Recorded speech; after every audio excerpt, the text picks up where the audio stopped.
This is lecture 4.2 on the mean value theorem for Calculus 1. Bet you've never had a professor who changed his hair so often. Today we're going to learn about another guy from math, and let's look at him now. We're going to be examining the mean value theorem, which we looked at 4.1, and going a little bit deeper. In order to arrive at the mean value theorem, we're going to look at a theorem that comes before this, and this is Rolle's theorem.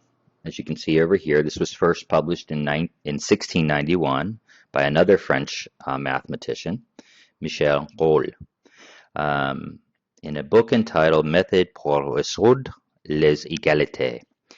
As it says here, he was a vocal critic of the methods of his day, and like many of you students, he attacked calculus as being a collection of ingenious fallacies, or I guess in your language you might say WTF. Later, however, he became convinced of the essential correctness of the methods of calculus, and I do think that calculus is like one of the magics of math. It's you might think of it like if any of you play video games and get cheats from other people. Calculus is sort of like cheats. It's how to figure out things using strategies and simplified methods. Now, they may not seem simplified to you at first, but they are vastly simplified over trying to figure out some of this stuff. So now let's look at Rolle's theorem. So Rolle's theorem says first we need a function that satisfies three hypotheses.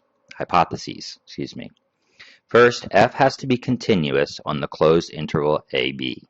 Now remember, a continuous function is one that you can draw on a graph paper without lifting your pencil.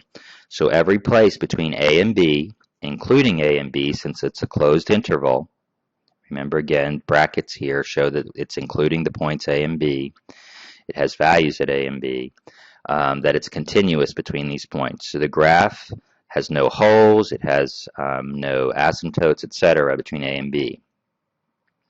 Okay. Point 2 says that the function is differentiable on the open interval a and b. Okay.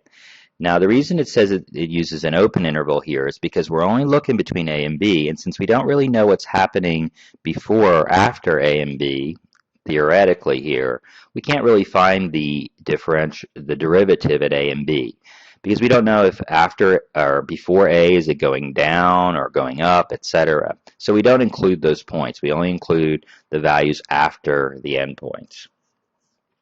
It's also saying here that the function f of a equals f of b. Now what does this mean?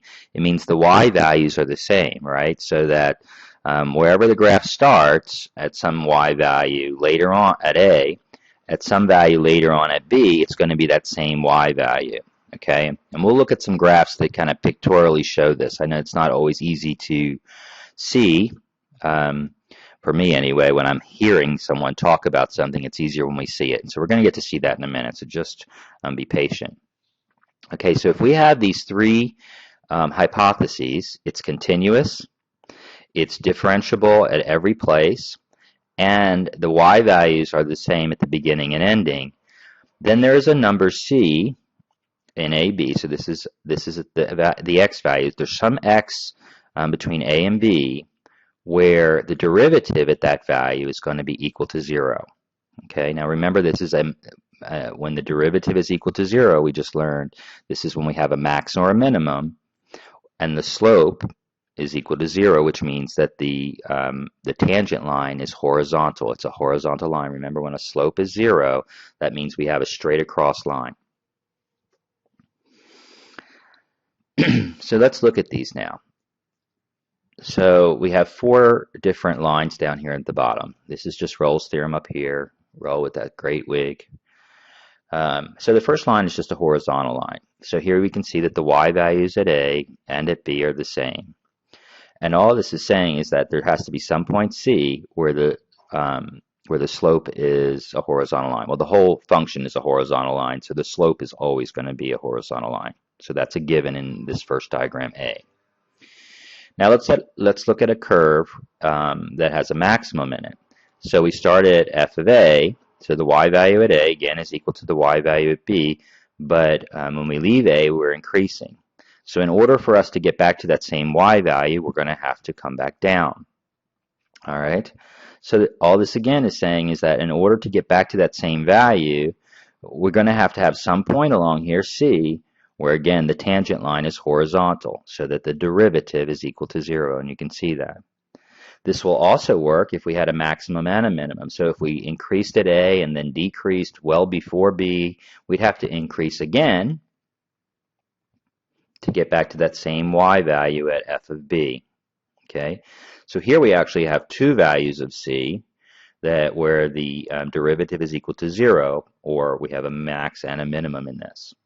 And D is really the same graph as C, or excuse me, B, but just instead of increasing, we have a decreasing, and then of course it has to come back up. So these are all the kind of conditions that you can have for a continuous graph. Of course, we could have more. This could go up and down many times, right? We could have multiple maximums and minimums before we get to B, but then we'd have multiple values of C, which would satisfy this. And that's Rolle's theorem. So it just says if we start at a Y value and end at that same Y value, and the function is differentiable throughout that process, that somewhere along there, we're going to have a tangent line that's a horizontal, and that derivative is going to be equal to 0. Okay, so I think visually, hopefully that makes a little more sense, and you can see why these three rules are there. Okay, it's important that you understand these three conditions. You might be tested on them. So let's go back and look at the mean value theorem again. So notice that the mean value theorem uses the first two conditions of Rolle's theorem. So the first, again, we have a continuous function over an interval. The function is differentiable at every place on that interval. But now we have this mean value theorem, that there's a number C such that we're no longer talking about the derivative equaling 0. We're saying that the derivative equals the Y value at B minus the Y value at A over B minus A. Now, what is this saying in non-calculus language? Do you know? Okay, so you know on the left it's a derivative. What is this function on the right? You should know this as well from algebra. All this is saying is that if these conditions exist, again, that if we have, I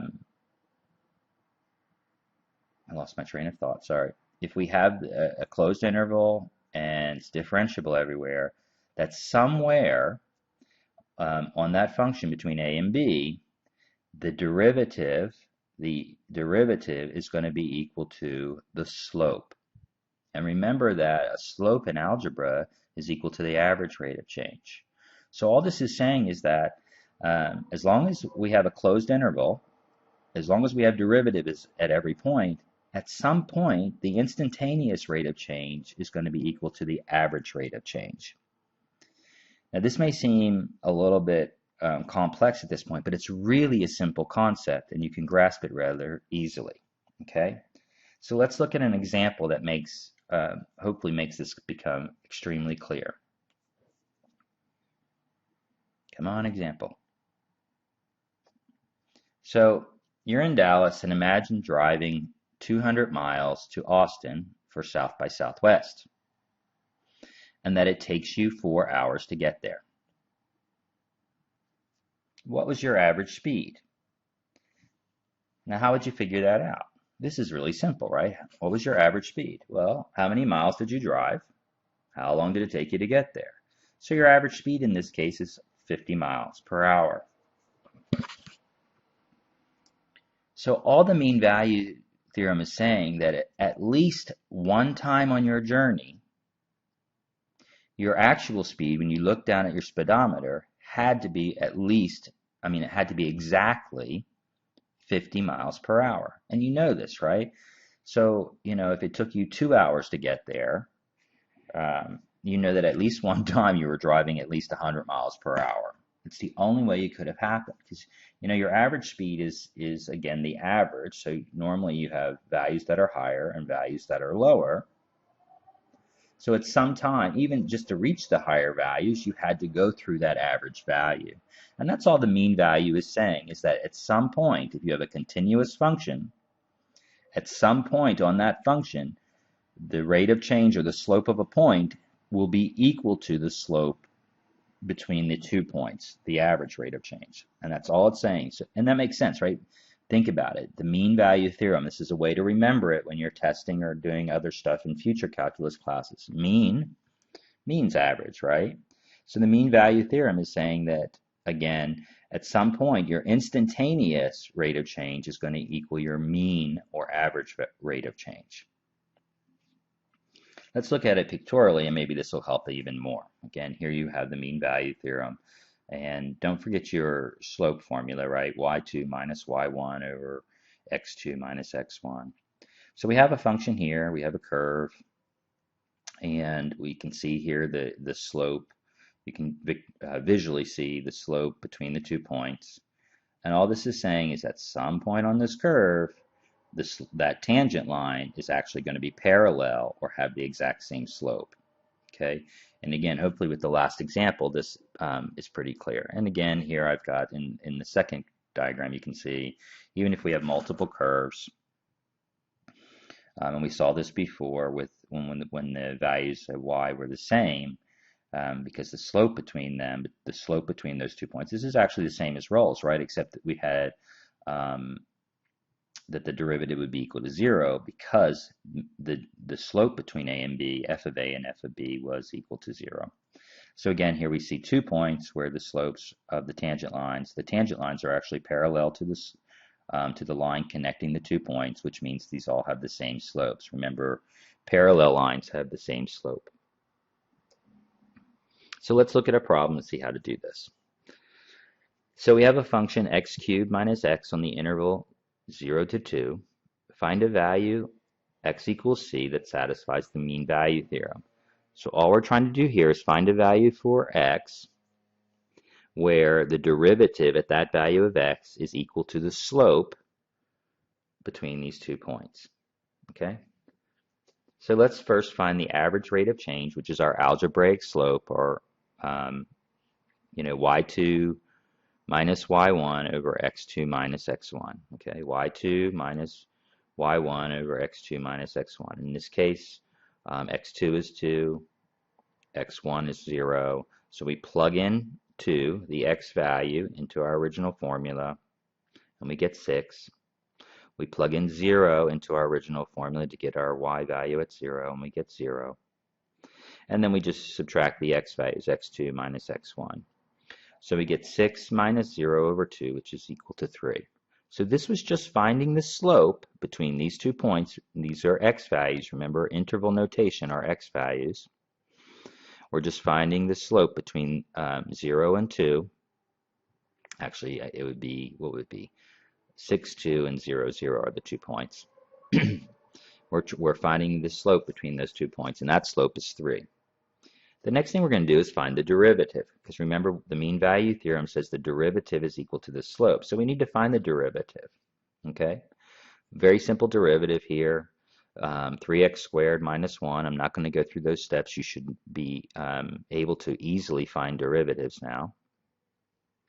And the last step is we set them equal to each other. Set the derivative equal to the slope, and then simply solve for x. Okay, so we get 3x squared minus 1, which is our derivative, equals 3, which is our slope. And now we solve for x. If we do that, we get x is equal to plus or minus 2 over the square root of 3. But do not forget, with your answers, you are in an interval. So the answers have to be in this interval. One of the answers is, and one is not. Since our interval is 0 to 2, our values are always positive. We cannot have negative values. That's outside the interval. So the only possible answer is 2 over the square root of 3. If you look here at the graph, you'll see what's happening here. At that point, 2 over the square root of 3, which I'm not even sure what that is. It's probably like, looks like 1 point something, maybe 1.3 or 4. We can see that the tangent line at that point is parallel to the slope between 0, 0, and 2, 6. Okay.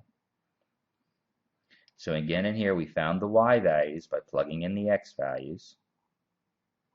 There's the y values, 6 and 0, 6 and 0. we found the slope, we found the derivative, set them equal, and solve for that value of x where the slopes would be the same. At this point, C, the instantaneous change, the instantaneous rate of change is equal to the average rate of change, which is the slope between 2 points.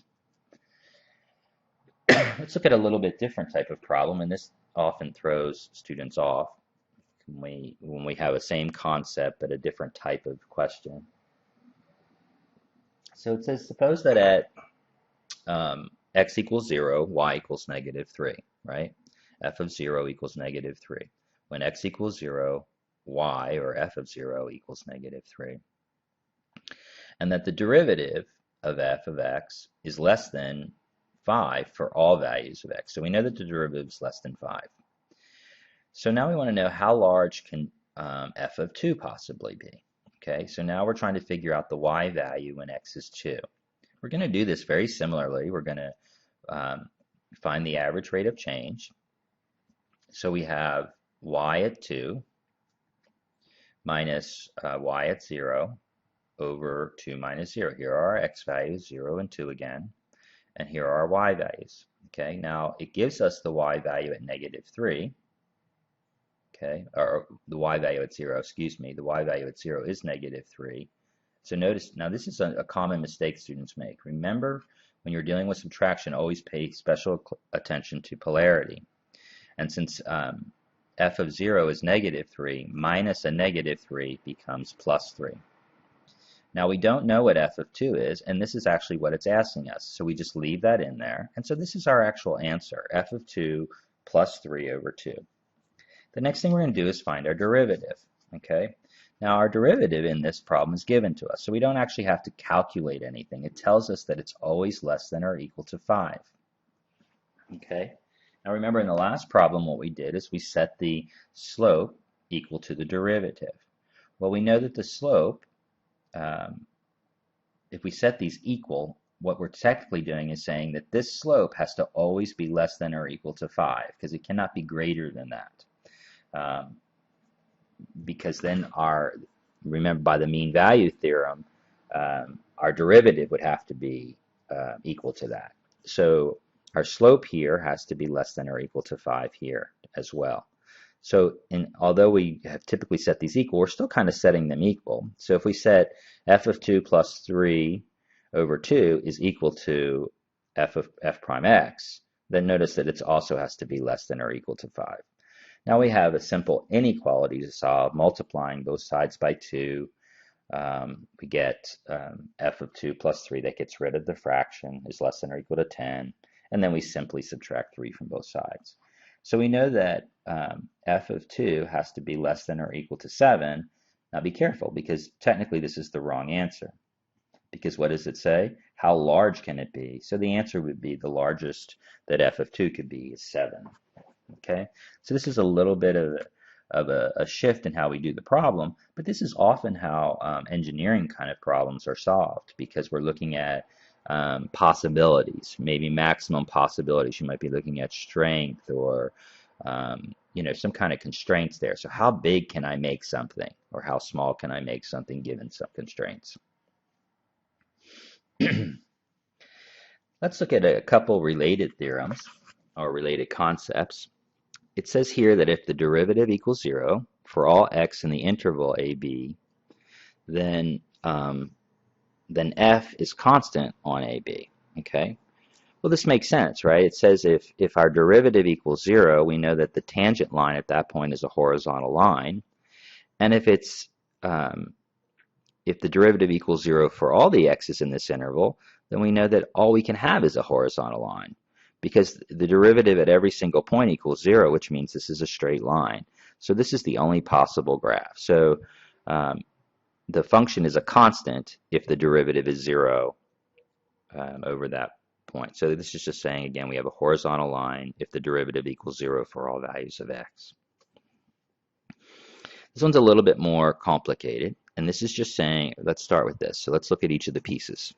If the derivative of f of x is equal to the derivative of g of x for all x in an interval. Now, what does that mean about f of x and g of x? It means that their slope at every single point is exactly the same.